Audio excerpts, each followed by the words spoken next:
started recycling because it was cheap and the material was free. But after that I've found it's quite interesting. People like it. People like my work because they know it's recycled. And there's something about reusing certain packaging which is quite interesting as well. Influences I have are quite varied. I used to be quite interested in street art. I used to be interested in artists like Barry McGee, but also pop artists who kind of make iconic objects out of reused materials and things like that. I've made a lot of instruments. I've made things out of cardboard tubes. I've made stuff out of my PVC pipe. I made a guitar once out of a shoebox and some elastic bands. That was quite interesting.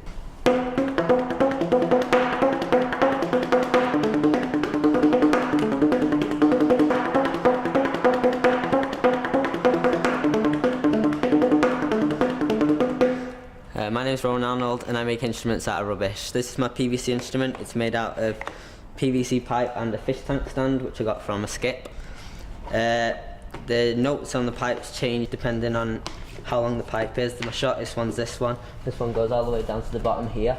And the longest one is this one over here, which goes all the way down here and then up again, and I think it's this one here. All the notes are the same on each side, which makes it so you can play the same note easily. Instead of just doing it like that, you can spread it. I started in about 2008 when I made my first instrument, and then from there it's just got bigger and bigger and more complicated.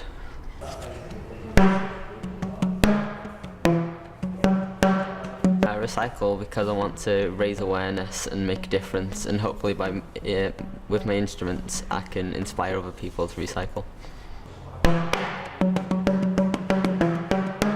Usually my aim is to do something fun, to do something interesting that people are going to go, wow, that's made out of cardboard, but also to enjoy looking at it, or to think it's funny, or think it has some kind of message behind it.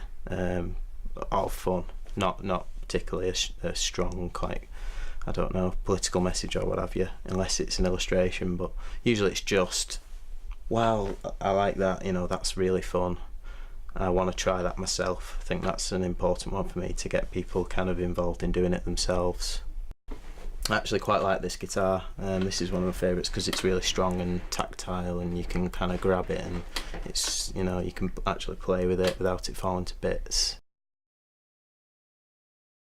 It took about a day and a half actually. It's yeah. Usually they've taken a lot longer, but I don't know, I think I know how to do guitars more, so they're more fun really. I can kind of just look at materials and not concentrate on how to make the guitar. I've got the Peace Festival in town, which is an anniversary of the bombings, and I've also got a Warrington's Got Talent audition at the end of the month, which I entered in 2009 and got to the final in. At the moment I'm doing a theatre set for a production, post-apocalyptic kind of play called Dystopia. So all the set's going to be all wrecked buildings and things like that. Okay, so I'm making some crates for the set I'm doing, which is going to be, it's supposed to look like the world has ended and the only thing left is cardboard. And the crates are going to be a part of the set.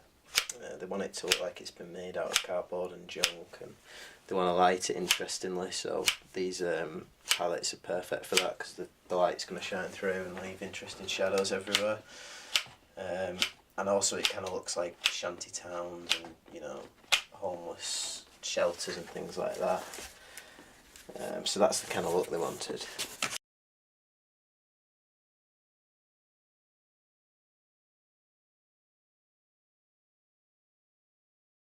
In my workshops, the kids usually come and make their own instrument, and then we all perform together using my instrument, so they just feel included in the band. My workshops generally so far have been in primary schools, and they've been with kids from year 1 to year 7 actually.